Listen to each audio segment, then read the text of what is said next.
WITW 93.5, and he carries on. It carries on. Something carries on. It has to do with the Kingdom at Starfield, and it is a Friday morning, 8:08. We're here early. I mean, for our normal course of business. Talk there. Let me see how that sounds. Hang on. Whoops. I can't tell you if you can. No, you can't because I didn't have you turned up. Go ahead. Talk now. Okay. We're trying something new. But I can't tell because I can't hear me, which is not a bad thing. That sounds really teeny. Stand by. I sound teeny. Awesome. I carry this microphone with me everywhere I go. Oh, there's like no low end. That would make a difference significantly. Check. 1, 2, There check. you go. Yeah, just like Gary, though. Make sure you 1, 2, 3, 4, 5, 6, Whoa. 7, Oh, 8. you know, I did that at the seminar. Did you? Ron didn't get it. Oh, no, No. he wouldn't have gotten it. All right, I think that's going to be okay. Let me see. You're on that channel. And then Christian's there. Yep. Hey, there you go. Hey, I just watched you on YouTube this morning. Did you? Yeah, I did. What? Doing my homework. Oh, here's there we go. And Kelly Nunn, right? Good morning. Yes, sir. Kelly Nunn in from Florida, and producer Christian from the band Fathom Blue. I'm going to try and get everybody balanced here. This is a new effort for us. So this is, I should have explained, like experimental radio every day. We just kind of wing it. We'll see what happens. But we've added a third mic. I had to add a little board in to do that. So we're on live video there. Wave to the camera. And so we are hip and happening. It's Friday morning. Kelly Nunn, producer for the Fathom Blue album. Brave anything? Brave anything. I couldn't remember the second word. Brave something is what I almost said. Would have been close. A Christian drummer with the band. How has it been going? This CD came out officially a couple weeks back, right? Yeah, it's going pretty fast now. Yeah? It was a long time in waiting, but just a lot of work. Excellent. A lot of practice, trying to perfect the album live. Okay. And now we got this guy here. We're going to do the release. So the Hard Rock event a couple weeks back, was that just a release party as well, or was that just more of a Yeah, we got the Hard Rock? I let's mean, play we Hard know Rock. that in Chicago, we're not going to have a big fan base out there. Okay. But we just wanted to, make a little splash a little early. Sure. So we did a little album release there, and then we're going to do the local one, which should be a pretty big show, actually. And that's taking place tomorrow at Laurel Church over in Maryville, Yep. which is north of 30 at on Taft Street. Taft Street. That's right. Taft Street, about just north, a little bit north of 30 there. So if you're heading over tomorrow, what are the details of the show? We'll hit on them again, and then let's talk album stuff and studio stuff. But do you know what time doors open? I imagine you know what time you have to be there. I don't know that I saw it. You know what? I think rock stars usually don't know what time they even play. We just show up. He's getting the rock star Doors are attitude at going. 7? I believe so. Yeah, I think doors are at 7 if my memory serves me correct. I'll pull it up here. Give me a moment. But and then Kelly is involved as a producer. How do you guys get hooked up with each other? Because you're in Florida. Kelly's in Florida, so it's not like you passed each other on the street or ran into each other at a coffee shop and said, "Hey, would you like to work with us?" Mike, the singer, him and I have a mutual friend named Jason Hansen. I had recorded their debut release for a band called What Glorious Things, and they basically, talked to Mike, and they were trying to shopping around the ideas of going with different producers or ideas of either go out to LA or Florida or just kind of looking around. And I happened to have a conversation with him and just kind of express with him what I could help offer with the band and do. And over a little bit. It took a few months just to kind of get all the ironing out of everything, and kind of worked out. And then, but we finally got everything kind of settled, and here we are. Excellent. And you're based in Florida. You have a studio in Florida then? Yeah. I own a recording studio down there in Tampa, Tampa Bay area. It's actually like suburbs of Tampa. The burbs of Tampa. Now, and you are also in bands yourselves, or have been? Yeah, I was a healthy career. Spent better part of 10 years on the road. Played with a band called UnderOath for a few years. Another band called Further Seems Forever for about 3.5 years, and then recently with a band called Maylene and the Sons of Disaster, who I just stopped touring about 1.5 years ago now. Okay. So focused on studio, and then you said also in your church. Yeah, I've always had the studio, so I just wanted to concentrate a little bit more on that. And then with the realm of worship and stuff, I started work with my church. So yeah. Excellent. Now, how is that from a I guess from a musician standpoint, having Jenny in earlier this week, talking about the fact now she's had a taste of the road and loves it. It's awesome. At some point, as I said, I had to give up playing radio earlier in my career because I needed to, settle in, get a job that paid, and have a Stop eating family Taco type of Bell. thing. Right, Yeah. exactly. Wait, exactly. you mean radio doesn't pay? No, it hasn't really paid. But that, I think as listening to Jenny struggle, the same sort of thing. She's in the music industry with booking and done some management and things of that nature. She's in with a company that has aspects to that, but now she's really blossomed as a musician and now had a taste of the road, and I'm sure there'll be a period of time that she'd want to run with that. One does want to run with that. Sure. At some point, do you see in your life, there's bands that obviously stay on the road forever. Right. But Right. with the church thing happening for Christian artists now, you start to see people settling in. I shouldn't say settling in, but finding that sort of stability in worship leading. Sure. Still able to go out on the road on occasion. Is that a direction you see people doing that, or do you shift out of it altogether? Well, for me personally, I mean, it's going to be something that I'm working on a solo record myself here this year, and it'll be based primarily just on the worship aspect of things. And I mean, if I had my dream element, it would be touring a certain amount of time per year, and then at home, at the studio so many times a year. Most people, when they get the taste of road life, it's that desire of like, oh man, I really want to do this, but That was Jenny Wednesday when she was here. Oh, I want to get back out now. But there's that big BUT in there that is real hard at times because you spend so much time gone. It really does become a struggle at times because you're constantly just battling with you're not home all the time, so you're always gone, and right.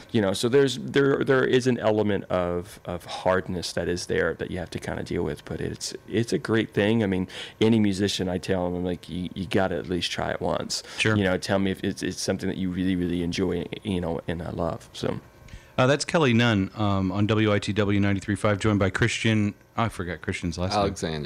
Christian Alexander from Fathom Blue, and Jen's back there too. I can say back there because we have two levels There's of depth going on. Yeah, we have some 3D-ness going on in our that was funny. in our studio. Wait, maybe you did get it. Christian, I didn't know this, but your name actually sounds like an emperor, like you're a ruler. Or Yeah, Christian I Alexander. I wasn't going to say that. I didn't want very to, powerful like name. it was a girl thing to do, but I thought that's I have a nice three name. first names actually. Scott is my middle name. Remember? Christian Scott Alexander. Oh, nice. Little bonding moment there with the boys. And so, Christian, what's the game plan for Fathom Blue? You've got the CD out now. You have the show Saturday night at Laurel Church. Doors open at 6. Show starts at 7. Mm-hmm. But we'll give Kelly a little bit because that would be Eastern time. He was right. 7:00 Eastern time. Right. Doors open, but Stay 6:00. here. 6:00 here in Indiana, or here in this part of Indiana. Doors open. Show starts at 7.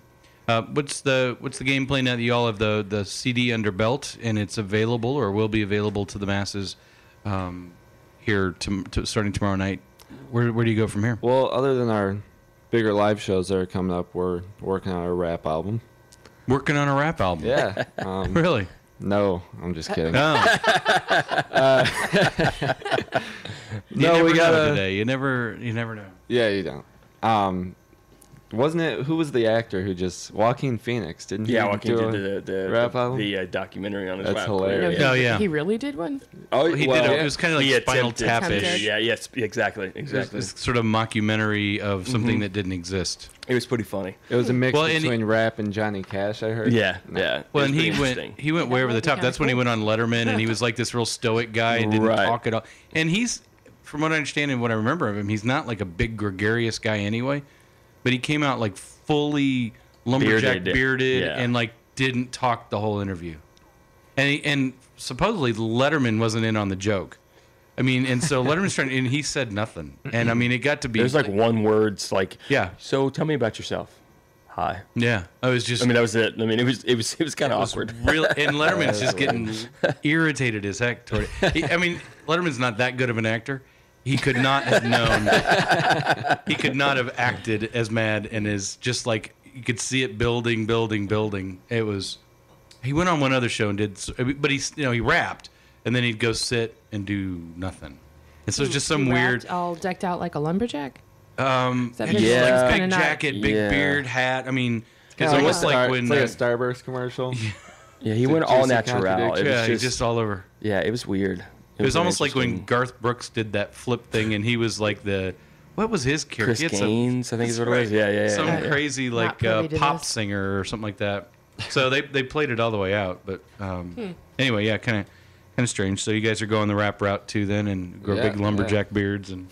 Well, Mike already usually looks like a lumberjack anyway. It's true. He does have the big beard going on anyway. No, So but, we were over that trend. I don't know how No, you can do it in it's the not, summer. like- I really don't know how somebody can stay committed to that in the summer. I get itchy thinking about it. Yep. So, see, Kelly's got the scruff. going. Scruff, you got to keep it like trimmed. Yeah, on see, two, scruffy.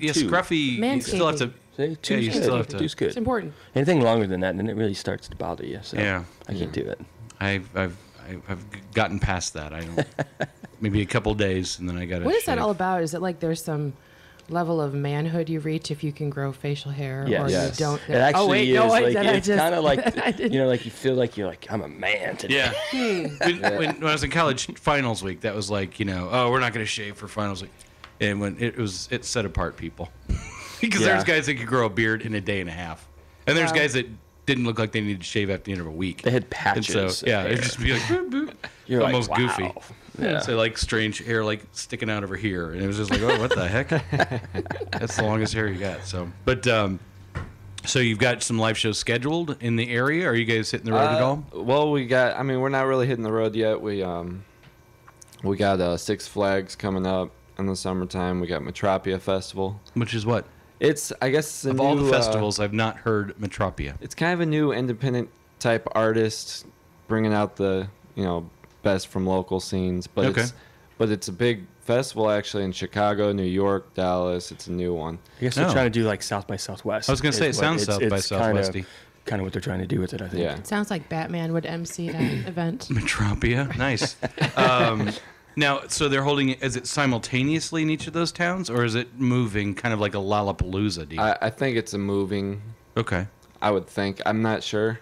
you're just gonna play. It just kind of says We're just Metropia showing up. Festival. Rock stars just show up. That's Yeah, it. yeah. I don't have to know my schedule. They just tell me So when, I have where I people gotta for be that. when. I'm a drummer too. Man, you they don't just really- jumped right into I'll tell it. you much. There's his disclaimer for the rest of the show. Drummers everywhere are going, hey. Oh, actually, he's right. So, You know, is you gotta that so? give them That's this credit, though. summer. They have all that equipment to carry. Yeah, they have all that stuff they have to Right. worry about. Got to have all your parts and pieces. Do you have a time, like a ballpark in it? Let's Google. Here we come, Google. Yep. I got it. Metropia. That's why I have a Droid Bionic. A what? Are you going? Do you have an endorsement deal there? Is I that have just a little such drop fun that you're? envy. Not fair. Let's see. Metropia the movie. Metropia the movie Metropia Festival. festival. Festival, that might be important to stick in there. Yeah, there it is. Metropia to open the Warsaw Internet. There's a band I'm still not getting there. Metropia Festival. They need to work on their SEO. Maybe Metropia Experience. Festival. Okay. Well, we'll keep looking here. Now, so you all, as the band Fathom Blue, who had you had just changed names, I think, when you all came in last time, or had settled on. Actually, you had changed names, then changed names again. I think right before you all came in last summer or something like that. I can't remember exactly, but I knew you as one band. Actually, when I first started communicating with Michael, Okay, There's you one probably name. knew him as More in Sorrow. and then he had just changed to something else. He never went to a band other than us. Oh, I was thinking there was another band name in there someplace because it was during the Unless you're Flashes talking of about a Light. solo act. Maybe he I just don't has a think really so. cool Maybe middle he has his own name. people. He has his own deal going on. I'm not finding it. We're gonna need to work on those Metropia people. Oh, Metropia Experience Chicago Deal of the Day. There you go. Groupon. It's on Groupon. That's where I find it. Festival tickets on no longer Groupon. available on Groupon. But that you could have bought a 1 to 2 day pass to this mysterious Metropia. It's the Metropia mysterious experience. We can't quite tell you. You got to be in the know to know. If you don't know, So what's the then date you at don't least? know. Don't know. It's coming up right now. It's coming up. It's coming up. Oh, you got it coming up. But you all put out an EP last fall. You do the full studio thing, and you went to Florida to do all the recording down with Kelly, right? Yeah. What's the process like that? Like when you guys have to pack up and go to Florida. Well, do you want the Fathom Blue way, or do you want the real way? Did we have special circumstances for Fathom you Blue? have no idea. Oh my gosh, divas right out of the box. Oh man, it was pretty hilarious because we get all the itineraries, and Mike and Matt get in, and Christian's supposed to be coming in the next that evening. Right. He gets in all right to Fort Lauderdale. Oh, that's close. Yeah, it's 4 hours Travel away. much You know, Right, it's the other close. side of It's Florida. close. So he has to sleep in the airport until the next morning to get the On the first flight out floor. on the floor, Oh, and then man. come into record. Right. You know, from sleeping on the floor. all Oh, night. that's got to be good for a drummer. Yeah, and it was. I mean, it was boot camp on drums, kind of. Like, you know, I'm one of those guys. I mean, I'm a very hands-on, producer. I play, 11 different instruments, and so when I get a band in, I really want to try to explore some of these songs, and so I started really working with Christian on the songs and getting them tight, and then I just put him through kind of a drum boot camp, not meaning to purposely, but it just kind of happened that way. So we spent probably the 4 days, we spent probably 12 to 14 hours a day. Wow. Just on drum tracking, Wow, holy trying mackerel. different parts. I guess stretching when it comes to the studio is my job is to make him see every part as possible. Sure. Push the envelope of what he knows. I mean, because it's, when you get stuck in these songs where you've written them for so long and you've played the same part so many times, your vision isn't always on like the outer parts of the song. It's automatic. Well, this is what I've written. This is what I want to play. Yeah. My job is to kind of say, hey, this doesn't always seem to sound, the way you're interpreting. So let me kind of help you interpret this a little differently. So Gotcha. we come in there and we started doing the drum tracks, and like I said, it was a long process for us because we did the entire record in 3 weeks, from start to finish. Wow. And but we spent, like I said, average about 12 to 14 hours a day. Was there ever that Louis Gossett Jr., Richard Gere moment with you? I had that boot camp vision of where it's like, you quit. I got nowhere else to go. There I'm was, not going back to sleep in Fort Lauderdale. yeah, there was a few there was a few moments of like, I think I'm going to you go could tell work the at Walmart. desperation because all he wanted to do was just get it right, and I was like, no, Yeah. man, we got to redo it again. Wow. Now, how do you balance putting together, like pushing out into that and putting something on tape, for lack of a better term, versus now having to go out and perform that live? I mean, there's certain things you can capture in a studio that you Right. you really can't recreate live. Right. Now with tracking and stuff, you can add a whole lot in. Right. And it seems like more and more bands are running, some sort of a tracking thing, and sometimes it's vocals, sometimes it's just background stuff, and sometimes it's like a second drum, whatever it might be. But Sure. how do you start to find that balance as you're going through it? Because I imagine you probably heard raw tracks of the stuff before they got there, so you had a rough idea of what it was. So you start thinking, and then they're thinking, and you get together, and then somehow we produce this, but then we're going to go out and do it live. Where Right. do you start, having had that experience, where do you lead them and help them understand what to do? Well, they were doing pre-production, so they were sending me down all the live tracks, and the good thing about the band is they had a very live element to them that was a very raw, emotional type deal. So as a producer, you have to kind of try to capture that as much as possible. So some of which, when I was approaching it, my job wasn't to necessarily change what they were doing, but kind of capture it and make it, I guess, maybe more polished is maybe kind of looking for. Okay. So when we went in there, I didn't want to create a where these you get bands where their record sounds phenomenal, but yet you see them live and you're like, hey, there's a couple elements missing. Or it's it's so produced that what you play live sounds totally produced. Right, exactly. And I didn't want to try to change some of that with these guys. Right. So that was that was a big point for me to make sure that it wasn't going to be that way. Okay. You know, so to try to still capture some of the rawness of it and not worry about so much of the digital, you know, the digital formation of actually, you know, a record, but capture the rawness of it. And I think we did a great job with it. I mean, these guys worked really hard. You know, it was a long process. I put them through a lot just because of the short amount of time we had to get it done. But at the end of the day, I mean, him and I were you know, talking about that yesterday, because we rewrote a lot of drum parts in the studio. So having, you know, them not actually play it for about a month and a half, 2 months after they got done, you know, he was like, hey, I remembered most of the parts, and that's a confidence thing. It's like, you know, you may not remember it while you're playing it, but when you actually go back and actually after the studio, you as a band should remember and have that tightness of like, you know, this is going to sound the way that we tracked it again, you know.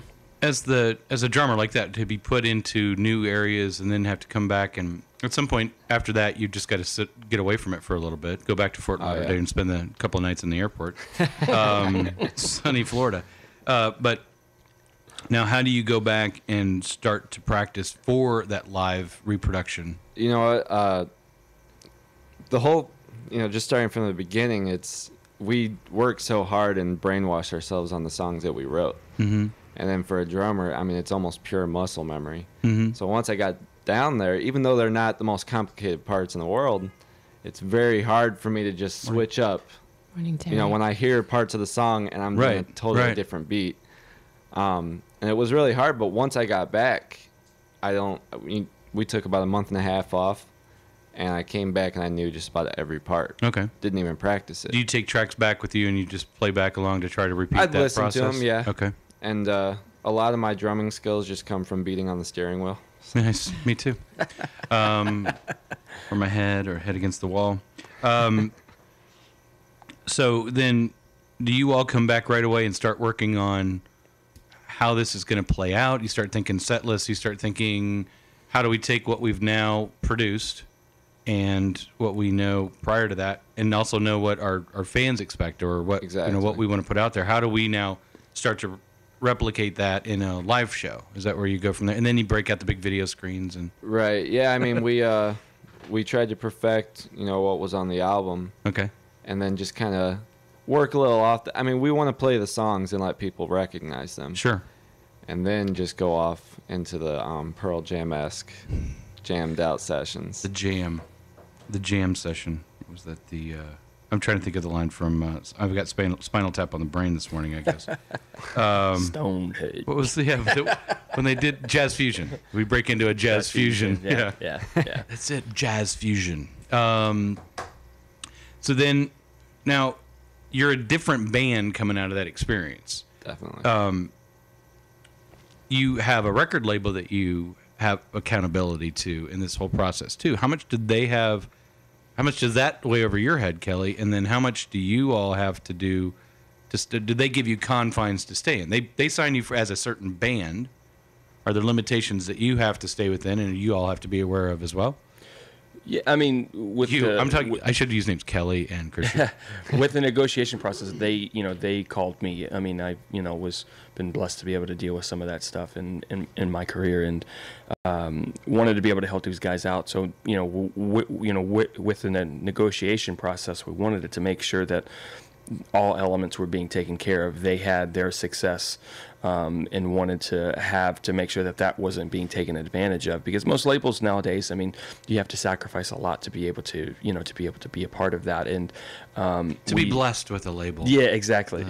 So we just it was funny is because they're calling me, they're like, really should we really do this? And I was like, you really got nothing to lose. It's like, I mean, that they with a one album deal, you really can't complain about what you're getting. And so it ended up turning out to be as good as they could make it. So excellent. Yeah.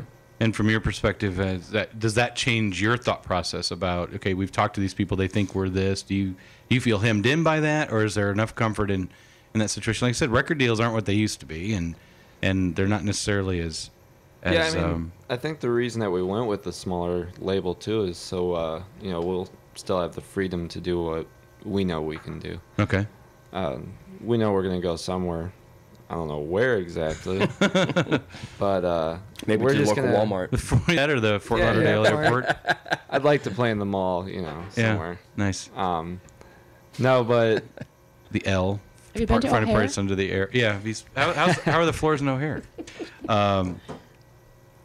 So, gonna haunt you. so do you look at this album? So that's the other part of it. You have a short-term contract. You get an opportunity to prove yourself with somebody. Is there pressure from the band perspective? Like, we got to knock it out of the park this time, or again, we're who we are, and if this doesn't work with this label because they don't like who we are, then we'll go someplace else. Or they signed us because we are who we are, and so, well, let's just be that. What's that thought process going through your head? We kind of just go all out on everything we do. Okay. So, I mean, it really, if we go to a show, it's the same mentality. You go to a show and there's one person there, we're going to rock out as much as there's, 100 people there. Sure. That one person could be the one, important person. So, Yeah, in that moment. That's the so person we that's had to just touch kind of the on. mentality that we have, just go all out and hopefully we get noticed by something. Y'all have been working hard in Chicago, trying to develop a following there. Has that been paying off? Obviously, enough that you felt like it was worth doing a show at Hard Rock. Yeah, I mean, I think it's given us more opportunities and connections more than anything. Okay. It's really hard to get the fan base out there. But I think, we've been together for only shortly a year. So Right. it really hasn't been too long that we've had to get a fan base. And usually it takes a while. So, it's given us connections. It's given us these new shows that are coming up. The Metropia, we got Railcat Stadium soon. Oh, really? Yeah, well, in the summer, I think that's around July. That'd be good because people will be there for baseball and such. Right. Are you playing like an after? game? Yeah, I think That it's an sounded like a after the ball and bat game. thing. I think it's after the game. Actually, at the Diamond Club. Oh, sure. Yeah, up So- there on the deck there. Yeah. Cool. So, Well, that's good. They're doing some fun promotional stuff. That's good that you're getting to be a part of that. Are you all doing your own show? Are you part of a? Yeah, I think it's our own show, actually. Yeah, cool. Excellent. Get take in a little baseball, have a little hot dog and Yeah. soda, pop of whatever flavor you'd like, and then play a show. Yeah. Don't get too deep because they got baseball diva players over there too. So you have to figure out, somebody bring me a dog. Bring me a dog, please. I'm in the Diamond Club. So now that you've got this underway, you said you're already thinking about next album, or do you ever stop thinking about what's next, or what's the process there? Right now, I think we're just trying to single in on the album still. Okay. Perfect that, and then our live aspect, trying to get some cooler things to go on, make our live shows really fun for people. And then the next album, maybe within the next 6 months we'll start talking about that. But Okay. we like to perfect things. We're kind of slave drivers to each other. Now, how does that work with? We call that accountability. Again, this isn't a full time deal, so you still have to balance work and figure all that stuff out too. How do you? Now that you've escalated this, you've invested in it. You're not just time but resources. Going almost kind of back to what we were talking about with Jenny. She has a job she needs to do, but there's this beckoning to this music now, and it's liver than it was before inside of you, and you can't close the door on it now. How do you start to balance that on a personal level? It's tough, man. You gotta work every night, 9 to 12 hours, and then I just had a baby. So Oh, did you really? Wow. congratulations. 3 weeks ago. Thank you very much. That Boy or doesn't really girl? do much to the schedule. No, not at all. Just dirty hands. Yeah. Be like, hey guys, I'm gonna take a break for a second. I gotta change a diaper. Yeah, I don't know. It's just you do whatever you can to get it covered. If you have a show, conflicting with your shift, it's just magic. I Gotta guess do something to make some it work. luck. Jen's question was last: was it a boy or girl? A girl, Little girl. Little girl. McKenna Brooke Alexander. Aw. What was Three it? names. Michaela oh, Brooke Al- Alexander is your last name. Right? Oh, she has 3 first names too. Oh wait, that's all of her names. It's very pretty. Thank you. So, Kelly, are you pressing more into the studio aspect of things? Then is that where you're going and trying to that's record more folks?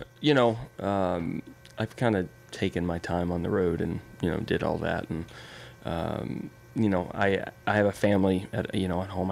I've got a little girl and she's 10, and I've spent a lot of time traveling. So for me, it's it's kind of, I want to take this time now and just focus on being at home, dealing with the studio. I mean, granted, the studio, I can, as 12, 14-hour days sometimes, it can be rough, but I try to make sure that I take time for her and take time for things outside of that, and it's weird. I actually enjoy being at home. You've been gone for so long. I mean, my last 2 years in the band, we were on the road almost 10 months a year. Wow. So 2 months isn't very long when you stretch it over. Squeezing it in. Yeah, because you're gone. Usually, you're gone 4 or 5 weeks, home for a week, and you never get a chance to not look at a calendar. You're always when you're home, you're always worried about leaving next. So it was pressure, always tons of pressure to kind of do that. But as a band, you have to be able to get out there and do what's needed to make your record kind of be in the hands of all the people. And luckily we just they booked us and kept us out there. So for me, I'm just kind of taking my time, kind of seeing where God leads me to the next part of my life, whether that be doing it again on the road or just staying at home and doing the more of the production stuff. So. Now, over the course of 10 years, you've seen pretty dramatic shifts in the music industry. Yeah. Are you able to impart some of that to bands you work with, like a Fathom Blue? Sure. Or is there almost a fear that you don't want to taint them too much, because the industry is just like this changing target it's right nothing now. like when I started. I mean, it's well, to be honest with you, which is kind of weird, is a lot of what the music industry is doing now with the smaller indie labels is when I first started, we were in, the underground music scene, and you only had indie labels. You didn't have your major labels really coming in after, that. So like when we signed to Warner Brothers, it was a big deal. We're like, this is all, but then when I'm talking to the guys, I'm like, yeah, well, we have some indie labels interest. I'm like, run with it. Right. Because you have, as an artist, you have way more freedom of expression, and you don't have a lot of control on the management side of things to kind of come in. So I'm like, you guys, this is a perfect opportunity,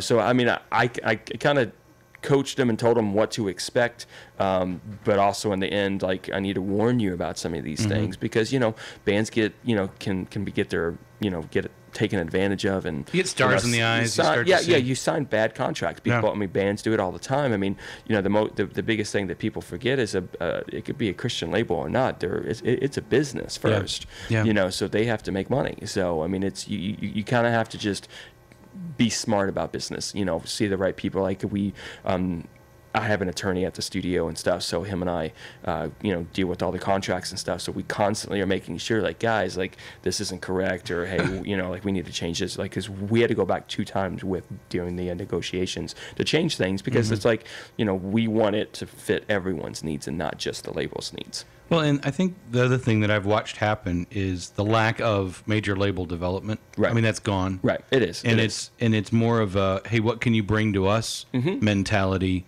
than, hey, we want to put you out there, we want to develop you, we want to... Most of the labels aren't going to do an exploratory deal anymore. No. They want to sign a band that already has a consistent following. That's going to move product. Right, absolutely. Because, and, not to mention, most of your labels are going to want to grab, what's known as a 360 deal. So they're constantly grabbing every single element of you as a, and that was a big deal for us, because most people don't realize, like, you don't make money off your guarantees. That's what normally pays your everyday expenses. You make money off merchandising and things like that. And when a record company comes in and says, hey, we need 15% of your merchandise, that's a big chunk out of your own pocket, Right. So and that's a 15% gross. Yes, absolutely. Not after we purchase the stuff. Not after, hey, it's $7 to buy the shirt. Right, exactly. Yeah. So it is a bit. It is changing, and I see it still changing. Still, it's going to be an interesting place over the next few years in the music industry, because I think you're going to see bands yet again kind of make their own decisions, and you're going to see less and less labels be in that marketplace, and see probably more of like where a band will do their own thing, but yet have a distribution company. Distribution support. Yep. Yeah. Now, how much of that discussion did you all have with yourselves? Because I know you all shopped for a label. You spent some time looking at it. How much of that were you aware of what resources, talking to Christian Alexander over here, and Kelly Nunn was the other voice you heard. Jen's back there, just waiting to jump in here. But how much did you all talk amongst yourselves about what you were willing to take, what you were willing to give up, and, at base, this is what we have to have in a deal like this? We talked a lot about it. It was very important for us because, with most of us having, settled families right now, me with a new baby and Mike already having a wife and a kid, and, it was a big deal. And most of it, Kelly was such a big help for us because we don't really, we haven't been in this. And, he just helped us out, put some things into perspective for us. Because, of course, we're all hopeless romantics. We're in Northwest Indiana, so we just dream as much as we can. Sure. We want the big label, to come to us, Sony, and just say, come with us. Yeah, bring it, yeah. But, we wanted to make a smarter decision, and obviously we're hardworking, so we knew that we could get somewhere with our hard work. And if we got a label that gave us the freedom to do that, then be successful. Excellent. Did you have a question at some point? Yes, I have Jen. about 33 questions, but I'll start with where's your faith in all of this, and how has that changed, or how has that helped you through this process? I'd like to know from each of you, because you have quite a different perspective and different. Sure. I'm not sure. That is a good question. Was not prepared for this. You think about it. I'll explain mine. It's easy. For me, as a Christian, you have to put your faith and understanding. Like with this process, like there's a lot that people don't see. So you're constantly having to put your faith that everything will work out in the process of all this. And I was raised a Christian. I got saved when I was about 10 years old, and that instillment has always been a big deal to me. And even when times where I didn't understand, God's plan, I still had to, have that faith in Him that He was going to take care of the situation. And there are things I don't understand about life, but that's with anything, right, exactly. But at the ultimate day, I had to put my faith in God, knowing that He was going to provide the right answers when it was the right time. Being a musician is not glorified at all. I have had, it's been rough. I'm not going to lie.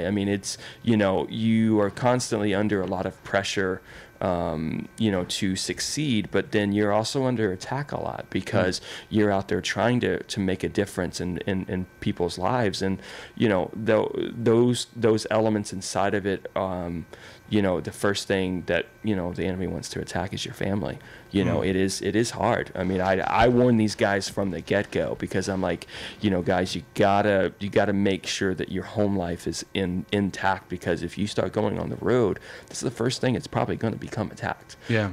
So I just kind of, poured with them and was very transparent about my experiences on the road, and, faith in God was the only thing that ever got me through it. So.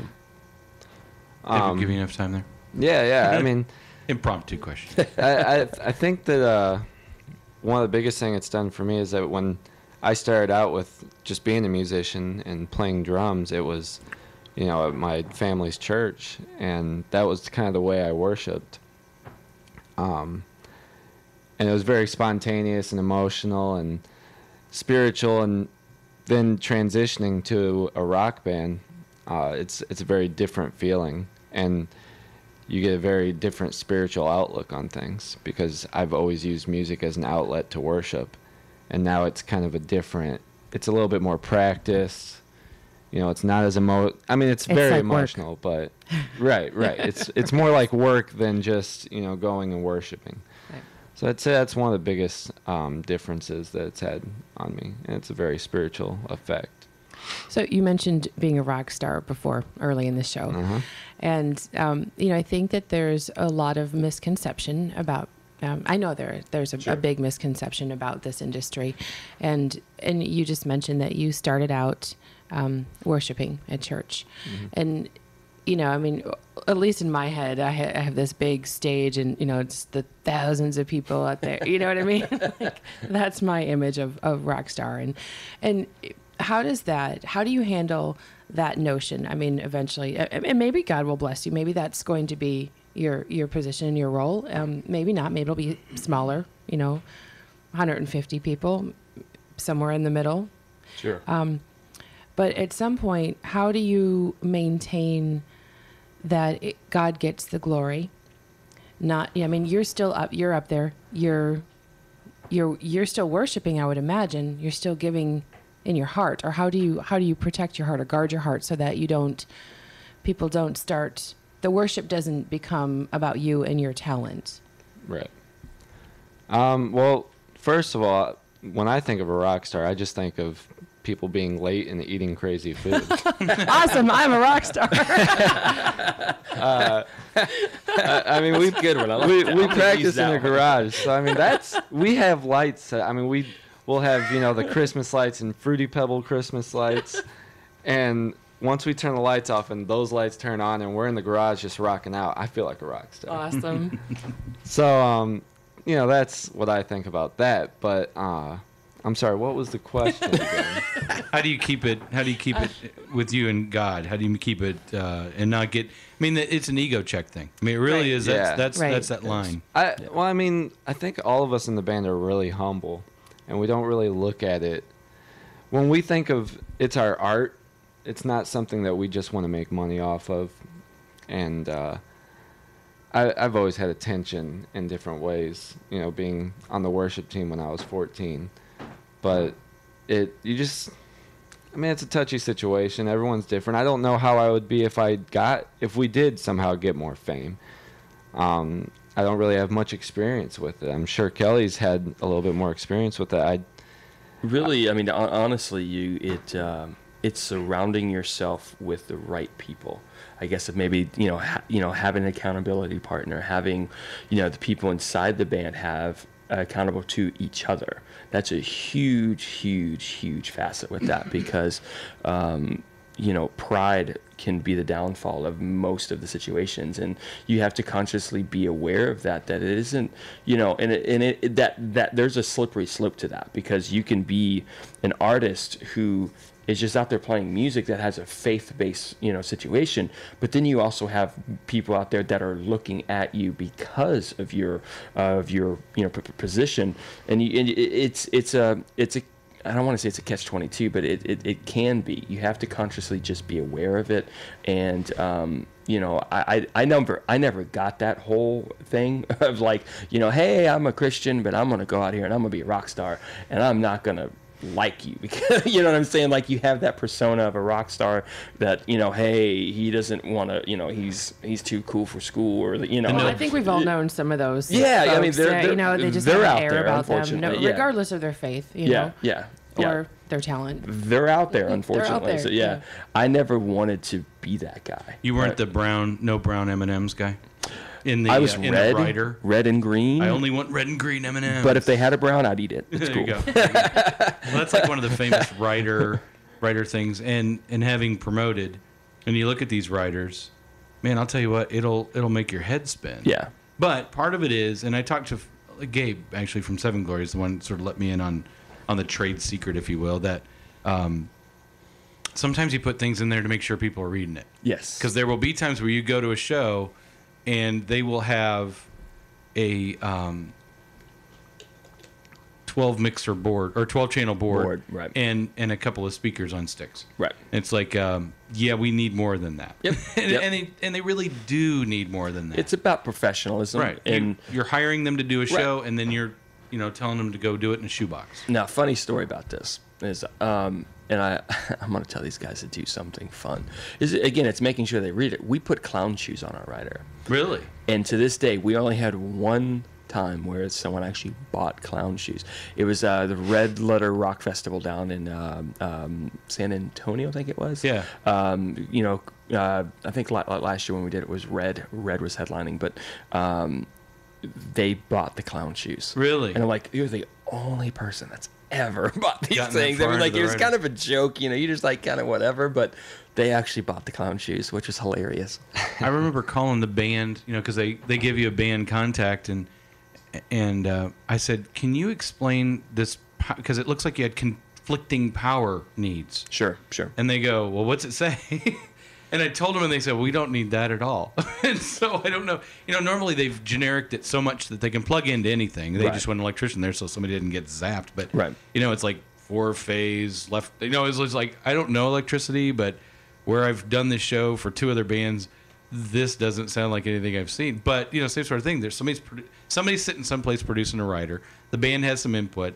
Then you get a management person over here that's going to communicate. Then eventually gets back to the band. It's just like, wow. And they're on the road. One of the things that Jenny said was, it's so compressed when you're on the road. You think, oh, we've got 8 or 9 hours in the car or the van or whatever it is. And you're just like, you're driving or you're sleeping eating peanut or butter you're and jelly. You're eating peanut butter and jelly or whatever it is. Our best friend. Yeah, and so it's not like you just have that 8 hours to answer email and return texts and do those other things. You're communicating, trying to make sure, checking merch, just figuring out what else is going on, repairing wires on the fly, whatever it might be. Well, I love that we're having an opportunity to talk about this a little bit more. There's, again, a lot of misconceptions about this industry. People think rock star and they think gobs and gobs of money and just party all the time, and then there is the money that's involved. When you're $1,200 for a show, and people think, wow, I get $1,200. All they're doing is standing up there and playing music. That's sweet. I want that gig. There's so much more involved in it. Your eyes they don't just realize got big, that Christian. $1 is split like 7 ways. Right. You're like, $1,200. We got 10 cents of that. Woo-hoo! Yeah. Well, there's the gas, there's the time, there's the equipment, there's you're not getting insurance. If you just had a baby, how do you take care of that? You don't have HMO. Wow, did I hit a Charlie sensitive horse, spot? sorry. Yeah. Speaking of needing insurance, ouch, she goes down. Wow. Are you okay? Yeah, I'm good, brother. Keep going. I was looking down. I didn't see Michael is texting us. Saying hey from Chesterton. So I told him he could watch online. He's like, I can watch? Right, you just missed it. I don't know what you call that. I wonder what happens if... A little hip hop move for the rap album up and coming. It's called a dead leg. So anyway, I know that there's a lot involved and that you don't get reimbursed for, so to speak. And I think it's great that we're having an opportunity to talk about this stuff. That's not fair. I don't have my headphones on today. No, Usually I just turned RG on the speakers, and I was checking to see if I click on the page now, does it come live to where we are, or does it make you go back to the beginning? And the answer is it jumps in wherever you click in. So. Okay. So you missed the little... It's experimental radio. We're just trying stuff, see what happens. So anyway, I'm sorry to cut you off there. I didn't mean to... No, so if there's something that you would want people out there to know, like, hey, this is great. God's gifted us with this. It is a blessing. There you go. Sorry. Oh, wow, I can hear that. When you talk across the mic, it has an entirely different sound. Okay, I'm not used to having to hold it. I know. That's why I was... A little grace. I was trying to be subtle. I didn't call you out. You did. Like, whatever. Turn the microphone. I could have spoken... If you had headphones, I could have I don't have my phone. I ear. lost my phone. Otherwise, you could have texted me. You don't have you've lost your I phone? lost it again. It's all right. We need to get a leash. You sound like this for has you. happened before. Yes. Never. It has. Never. Ever. Nah. At least once a week. I Or can lose she'll it think in she my- doesn't up have on it. Well, she'll think she doesn't have it, and then we'll call it, and it's like, oh, it's in the other part of the bottom of my purse. That happened the last time it was missing. I think I left my phone at home, and then we called it at the end. It was in her purse the whole time, but it was on vibrate. But I checked my purse 5 times. But I have a big one. It's today, a big so- purse. Secret compartments. Yeah. Okay. I have that problem was with just quite a pockets squirrel alone. moment. Yeah, that's us. Squirrel. Yeah. We have this big window, and just to kind of let you all know, I mean, we'll be just talking very seriously about something else, and it's like, hey, look out the window. It's just I was good. I did not say hi to Coffee Guy because you guys were you were chatting chomping and at it the was. bit. You were like, I know. I could watch you, and you were like, wave. So yeah, have people some walk by, regular we just say hi, passerbys, and people will honk when they drive Right. by. We always encourage that. Honk, honk. Exactly. Interaction. We need to get a horn ourselves. We talk about so we can Yeah. honk when we see You can people put a go little by. speaker outside so you can acknowledge when they honk. Actually hear it. Yeah. Well, it's They- out there, but we need a bullhorn. There's Yeah. people across the courthouse that we want to, like the girl with the purple. Why don't shoes you all just the time. plant fireworks. That I like fire. As soon as that would they be honk the horn, awesome. just You're a fire person. I like fire. I do. I'm looking for. I need an oxyacetylene. I'm looking for a cutting torch. could it be that you have red hair? No, No. I don't Doesn't have think that. so. That I thought changes. all pyros Changes. are. No. That's not a constant in her wardrobe. No. We are. I'm we an are. artist. I Actually, just- one of the nice things about finding that this thing works is that we're going to take the broadcast 3 feet that way Nice. as the days get nice again, and Right. and be able to just kind of hang it, because it's, the broadcast would be so much different right there. I mean, it's just like I don't know what element that brings to the table other than background noise, but we're going to bring it to the table. See Okay, what I want happens. to finish my question. Were you in the middle question? Yes, I was. You there in the white Yeah, sweater. about 25 minutes ago. I'm kidding. I'm going to reset us first, though. You're listening to WITW, and we have Christian Alexander. Adding too many words in there. Christian Yeah, Alexander. not very common names. Oh, and Kelly Nunn. Christian from Fathom Blue. And Kelly Nunn, do you have a studio or a production name that you call? Sound Source Recordings. You can find us on Facebook and the normal media outlets and stuff like that. So Super. Super. Yeah. And so your question. That's Jen who's going to have the question. Yes, no pressure. Long pause. Under Dramatic pause. You want to play for royalties next. So I just wanted to know if there's something that you would like to share with folks who aren't privy to the backstage stuff in the music industry. What you would like to say. Hey, it's not all fun and games. It's not. What do you want to reveal? I mean, obviously, it's a lot of hard work, but also, we're not just in the music industry to make money or to be famous. It's a good place to be, by the way. Don't go into the music industry to make money. Right. Yeah. I mean, It's a good we starting don't point. expect that at all. That takes a lot of luck and hard work, but a lot of luck. Yeah. But we're using it as an outlet. The more connections we get, the more ministry-based purposes we can use it for, and not even just ministry, but just causes. We want to help. We want to be help for somebody out there that has a good cause that needs people.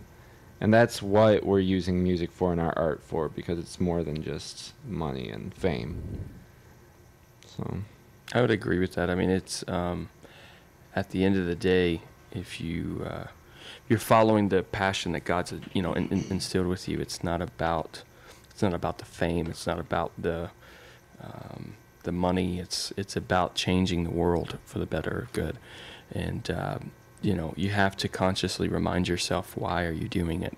And I would totally tell people, it's like, understand that what you're getting yourself into is you're almost same lines as being in full-time ministry, a pastor or anything like that. Is the enemy's he's wanting there to come out there to to destroy what you're trying to do. So be consciously aware of those things and just keep God in the center of it, and whatever happens, embrace it and allow God to use it for its good.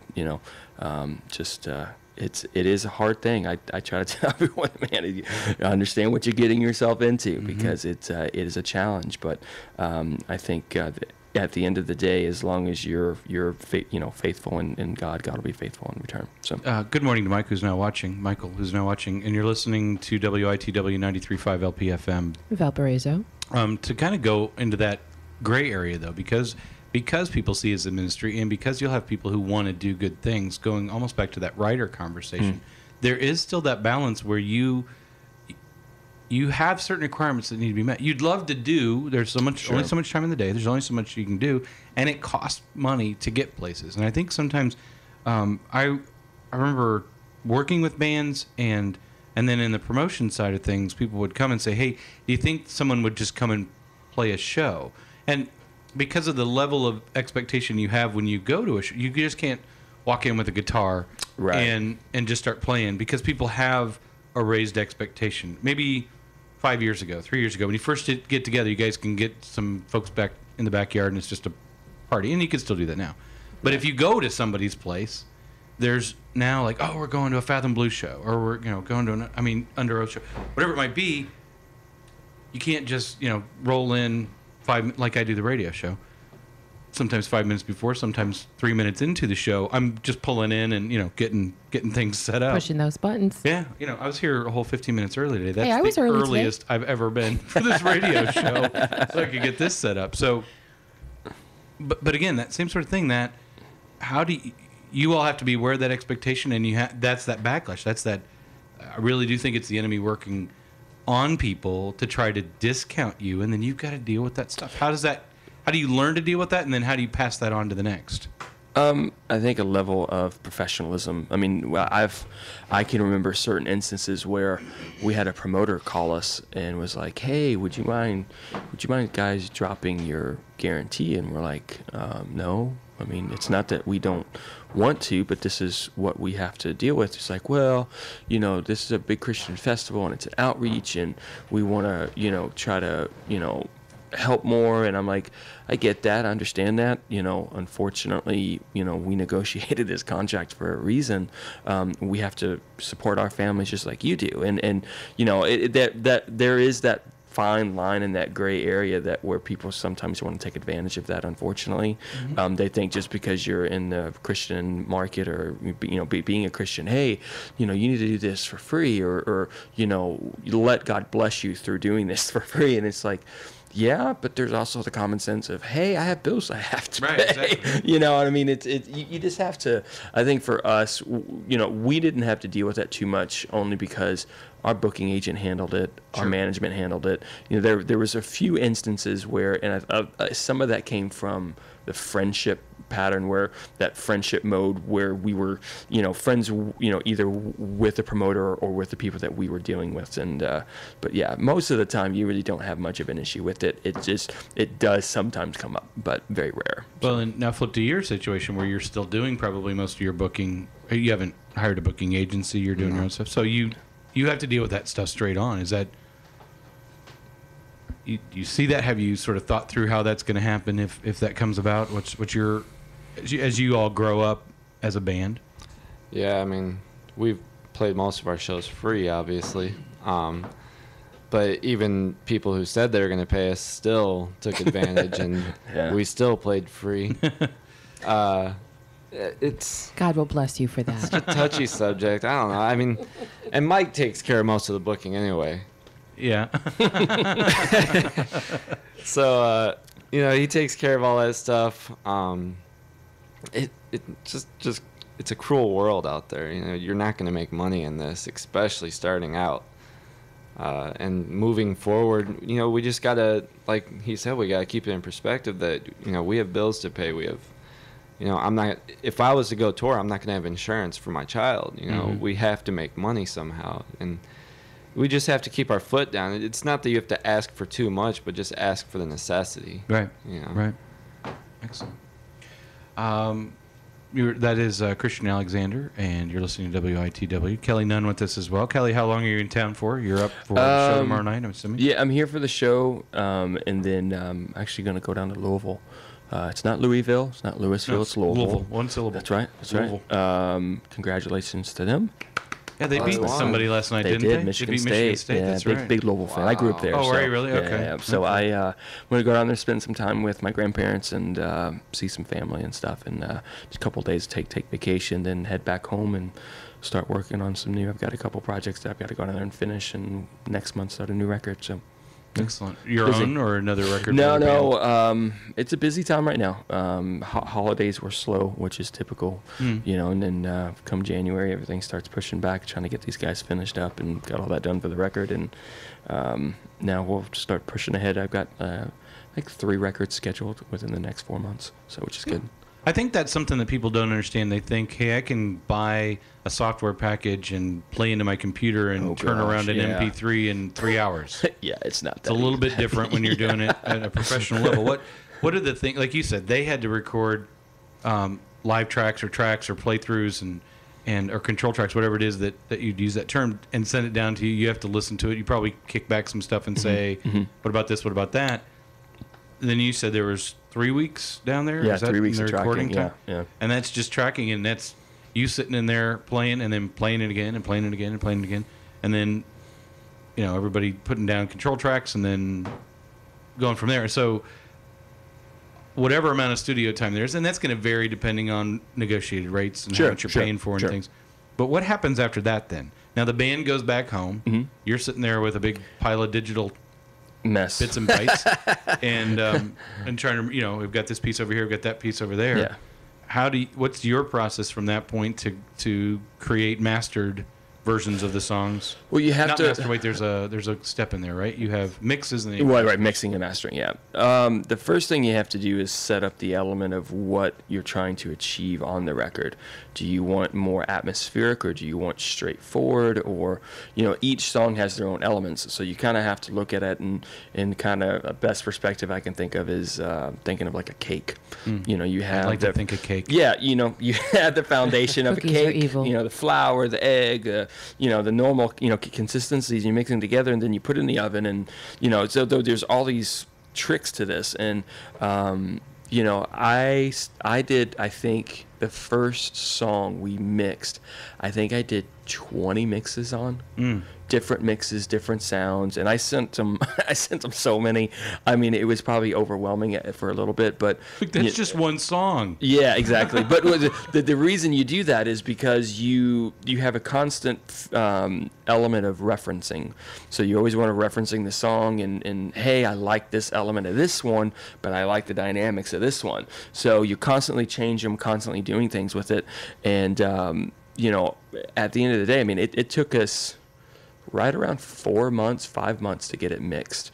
And that was because we wanted to make sure that at least for me, I'm a huge perfectionist when it comes to that stuff. And you have to be. I was going to say, I think that's like trait 2. Yeah. You have to be able to hear right. properly, and then trait 2 is like perfectionist on how things blend. Yeah. So I'm a total blender when it comes to that stuff. So, we did so much referencing, and I was, I told the guys, I'm like, I don't care about the time. I care more about the record. Mm-hmm. That's, as a producer and dealing with that, you have to, I don't care about the money. It's more about the the product at the end of the day, and I'm passionate about my name's going to be with it. I want to make sure that I'm giving 100% with that as well. The band, this is their first release.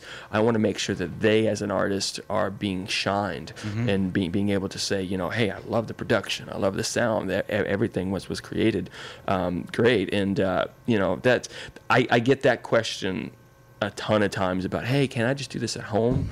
I'm like, if you really think you can do it at home, please, by all means, go ahead. I mean, it's not that easy, unfortunately, because there's a certain element of I guess, preamps and microphones. Processing. And, I mean, I've spent so much of my life savings on a recording studio, that it's like, if you could just go buy $100 microphone and $1,000 computer and do it in your house, no one would have a job. Right. There wouldn't be hundreds of studios in Nashville, LA, Chicago, New York. I mean, like those people wouldn't be in existence. So it's not that easy. Granted, it's good stepping stones. You learn a lot, but it's not the same.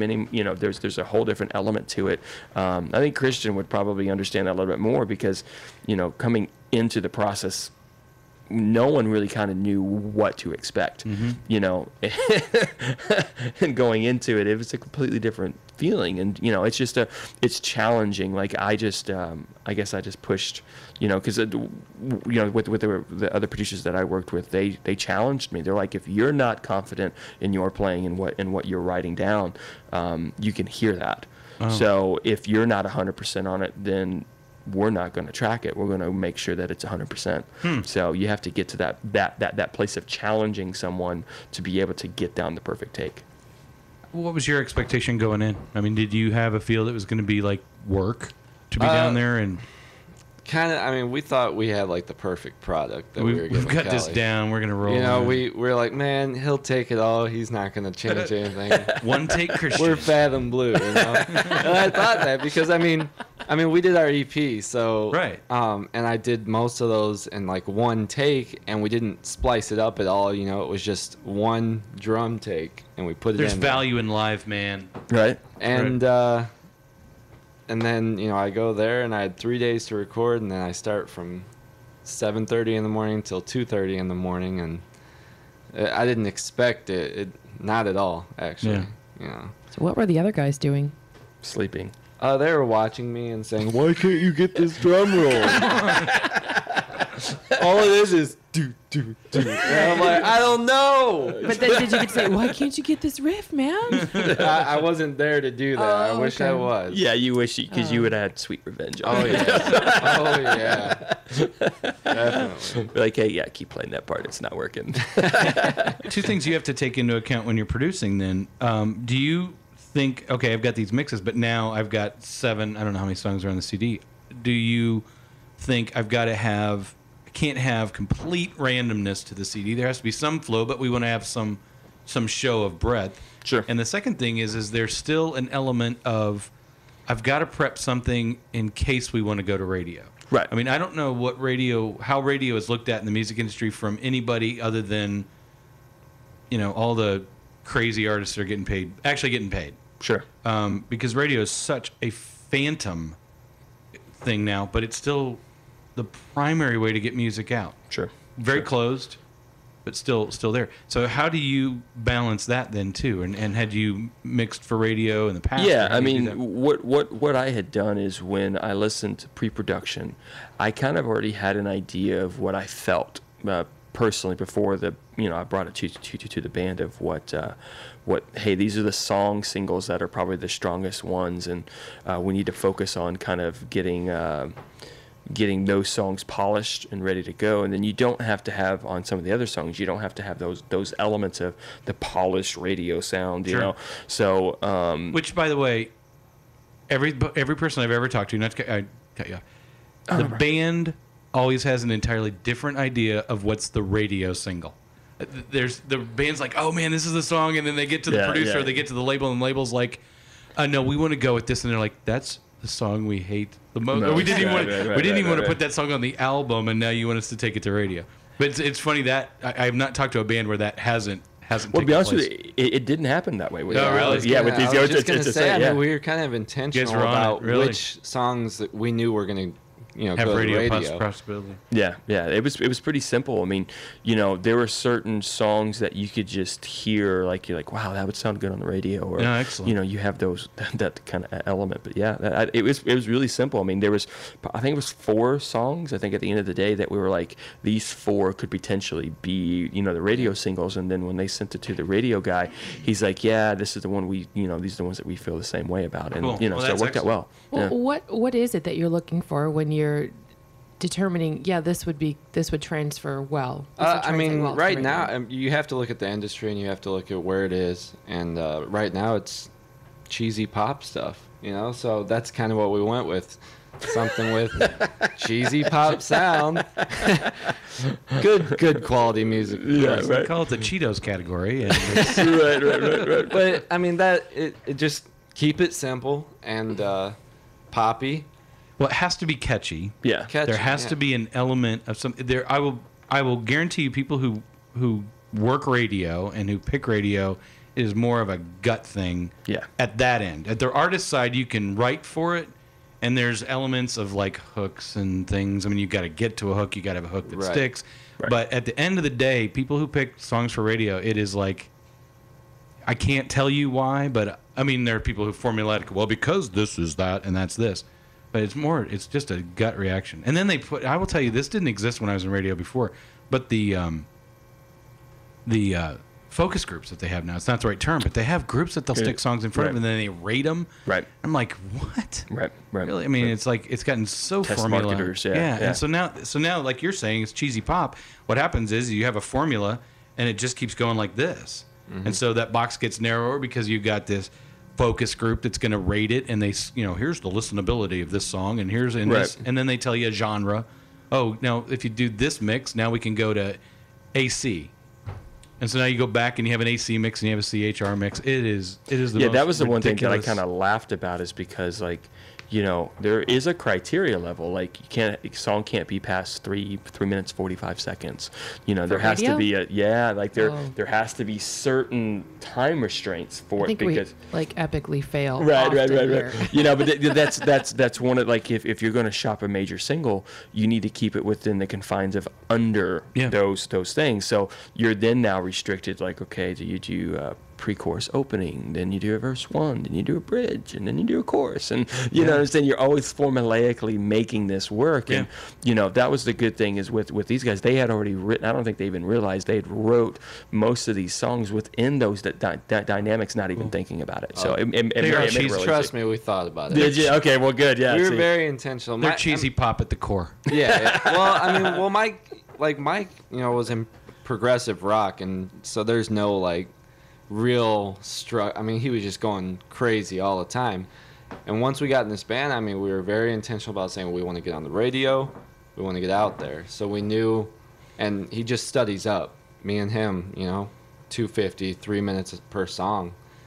And then just keep the structure, keep it poppy. We have great hooks. Kelly helped us with more vocal hooks. Those were fun. Yeah, that was real fun. Cool. I love my vocal guy, so that stuff's always cool. Like me and Mike, I mean, the last day of tracking, we started at, I want to say it's like 8:30 in the morning, and we got done tracking the last vocal part at 3:30 in the morning. Oh my! And they had to be at the airport at 7:30. Nice. So we all-nighters. You know, yeah, almost 18 hours doing that. Go sleep on the floor at the airport. Well, because they as were. long as you didn't accidentally drive to Fort Lauderdale. Right. Did you have your kit with you?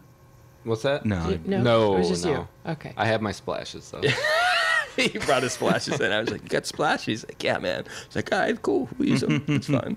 I'll tell you, I love radio. I've lived from the day I can remember. I grew up with radio, like in my hand, in my ears, whatever it was. I remember the first music meeting I sat down at a radio station with a stack of wax, literally, 45s. And the story that I tell is there was this new band, and they had this really flamboyant 45 cover. There's a camera, and the MD skips over it, and I go, "Hey, that's a band I hear people talking about." Yeah, they put it on. They give it 15 seconds to listen to it. Yeah. And they go like, "That'll never work. That'll never fly." And I'm like, "Oh, I hear people talking. Nah, it's just not for us." It was a top 40 station. This was more of a rock song. And I'm like, wow, I can't believe that's all it got. I was like so broken. All of a sudden it was like, what? 30 this is what seconds radio is. Yeah. And so you got to get to that hook quickly. You got to get something that grabs so that they'll get past that 15 to get to the 20, to get to the 45. But that song was photographed by Def Leppard. Oh, wow. And I'm like, I will never forget that, because in just that, and we were a reporting AAA station, and AAA means something else now, but I mean, we were a reporting station in a small market, and so we had influence in the industry. And I just remember we were so late on that song. I didn't even know what late meant at the time, but it was just one of those things. They weren't going to take a chance. And now in the industry, you have one guy making a decision for 100, 200 stations, 20 stations. The doors are so few and so critical to get through. It's crazy. It's a miracle that anything gets on, because then you have the standards. You have Sure. anything Mercy Me drops, anything Jeremy Camp drops. Automatically going to be playing. So now you've got a top 30. Most radio stations are maybe going out 30.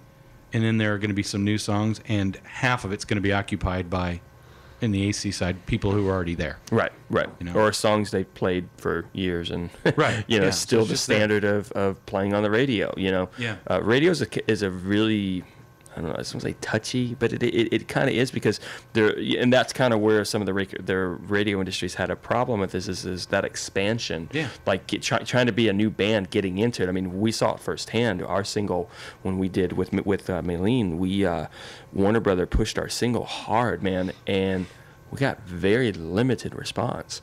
It's just, Is it a rock? Were you going Christian rock? yeah, it was more Christian rock, but Which is a real small niche. within yeah, the Christian market exactly. anyway. Because only certain markets are going to really play it, and Right. we just, it didn't work. And the song, like the record company put a lot of money into it. We hired a co-writer, came in, and we spent a lot of time on it, and just didn't do what it's supposed to. Not trying to discourage you, Christian, but No, it happens. we'll put you on here.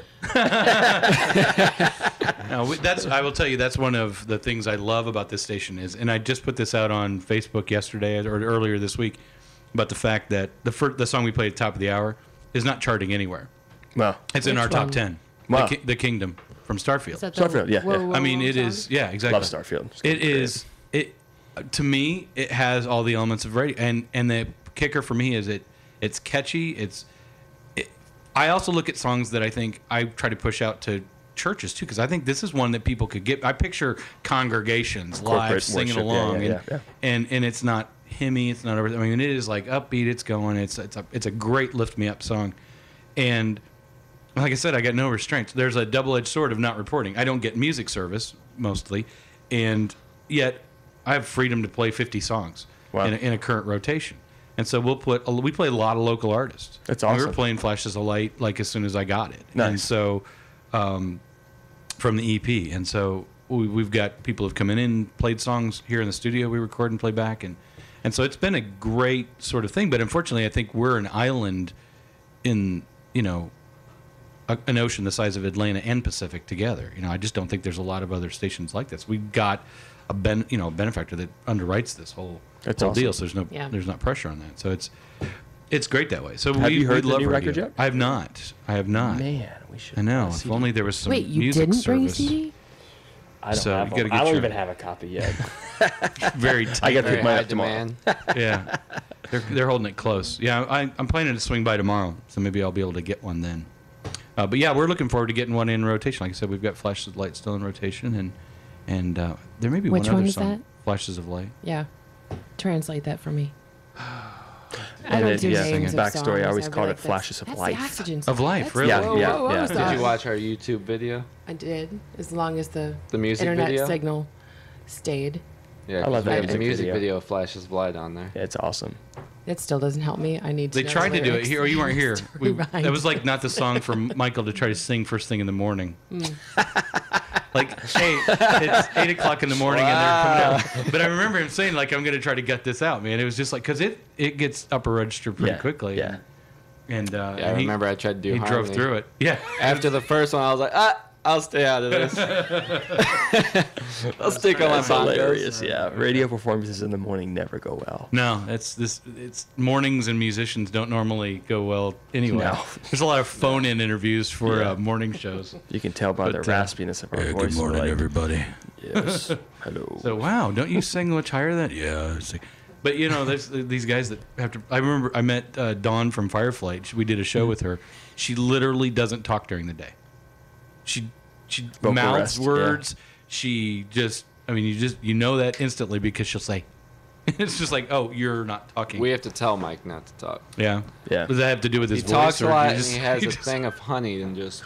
drinking all the time. Yeah. Nice. Vocal strain. Yeah, that's never any good. So. Well, we are getting close to our bewitching hour here, as it's 9:25 on Friday, and I have a client waiting, I think. So we will wrap up. I really do appreciate y'all coming in and spend some time with us. Yeah, thank you. And the show is tomorrow night at Laurel Church over in Maryville. It's north of 30 on Taft. The doors open at 6.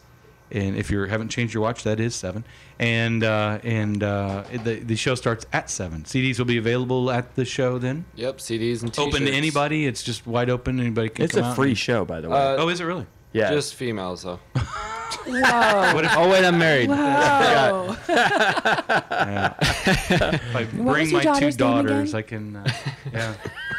Yeah. So I was looking for. I was trying to find this song. I got to figure. Oh, that's what I forgot how I had to do this. So tomorrow night, free show there. So you're playing through the CD. Is that the game plan for tomorrow? Yep. All right. And so that will start at 7 o'clock. Laurel Church is the other side of 65 if you're heading from Valpo.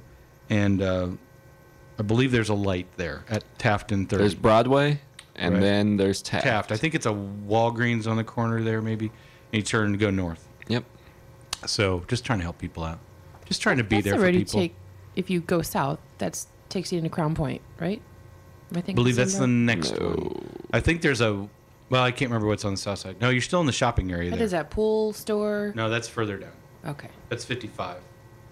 Who am I looking for? This is Fathom. Y'all can talk. You don't need to listen to me. I have to type and talk. I have to talk and type at the same time. I know it was an awkward moment. I was going to let you roll with it. Yeah, thank you. You're Thank you for welcome. bearing. We Just are pay going. back. Here we go. Let's see. I'm going to put this right here, and we will play that on the way out. We do pray to end our show every day, so we always invite guests to lead or to jump in. We just do a little, jump in prayer. We'll start a little bit. I haven't heard anything from anybody this week. It's been kind of like anti-prayer requesty. I don't know where I was trying to categorize something that didn't need categorized. You started to say something. My friend, the pastor / police officer out. What's the update Hammond, there? That was like last Friday. Right, he's home. He's home. He's home. Still struggling, healing. Okay. Still needs prayer. But Car accident. Right. He was injured and Right. was in Chicago. Actually, didn't he say he went to Chicago or was in East Chicago? Maybe that's what he said. No, you're looking. Remember, you're making faces on camera, not me. You're asking me to remember details that I should am remember. asking you to remember that details. I don't. That's Right. awful of me. I know He's how home. you feel. I know how you feel. So anyway, so we'll. I don't know, Kelly. You want to start us off in prayer, Sure. and then we'll. Christian, if you want to jump in, that's fine. Otherwise, we'll jump in behind you. Lord Heavenly Father, we thank you for your many blessings in our lives, Lord. We continued blessings on us, and Lord, we just we bring up this the radio station, Lord God, the Fathom Blue record, Lord. All these things are in your hands, Lord, and we just we thank you for your blessings and your continued support in all of our lives. And God, I just pray you just you let your will be done in all these things, and we love you and we thank you for all your things. In Jesus' name, amen.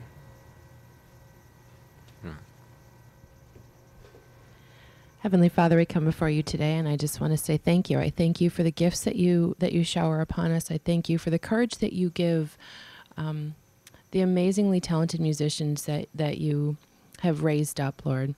I thank you for Fathom Blue and for the work that they're doing, the ministry that they're doing. I thank you for Kelly and the support that he's providing to them. I thank you that you've connected them here with us at WITW. I pray, Lord, that going forward, you would strengthen the relationship and the fellowship and the opportunities that we would have to come together and shine brightly for you.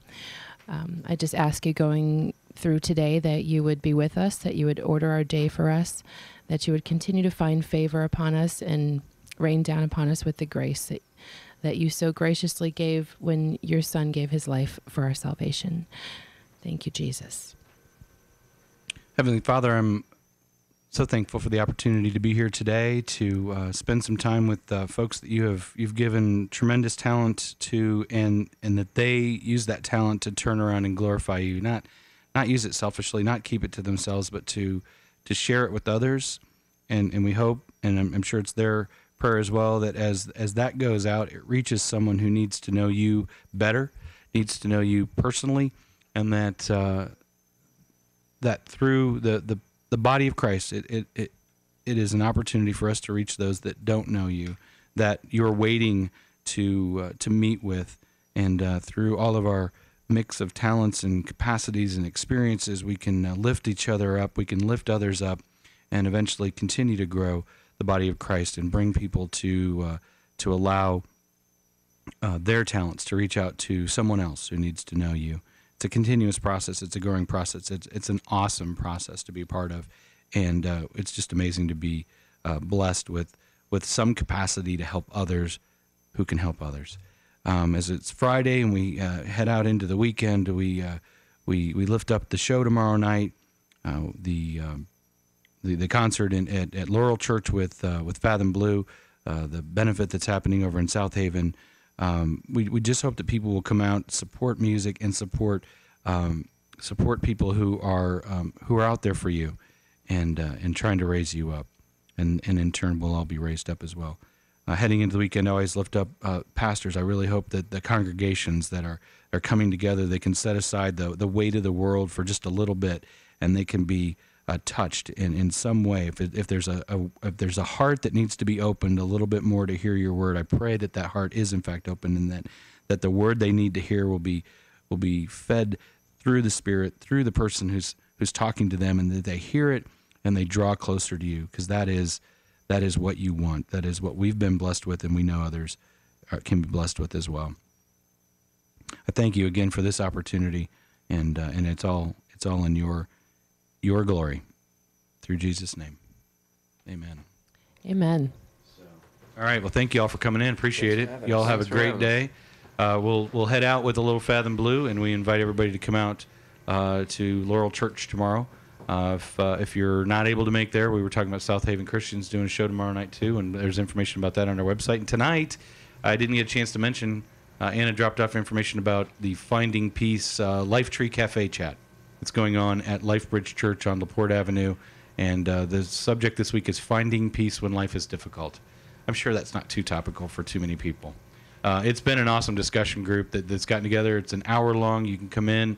Doesn't matter your faith or lack of faith. It's the stuff that we deal with in the real world, and it's an opportunity just to be with a group of people who want to help. And so that's tonight. That starts at 6:30, goes till 7:30. It's at Lifebridge Church. Thanks again, y'all, for coming in. Kelly Nunn, Christian Alexander. Say hey to the rest of the band. Look forward to seeing y'all tomorrow night. Jen, thanks for your help this week. And we will be back on Monday when Jackie will be here. If you haven't visited our website recently, it's worth actually visiting now, because we've been starting to archive the videos. Greg Johnson inspired me to get it done. And so Thanks, Greg. His Testimony Tuesday video is up there. Jackie's last 2 visits are up there. Frank's visit this week is not up. Last time he was here, Jenny's talk from Wednesday was there. So again, another heart of the artist discussion. So we're trying to get better at that, and we'll keep working it that way. So thanks again, everybody. Have a great week. This is Fathom Blue on WITW 93.5. Happy Friday. I think it's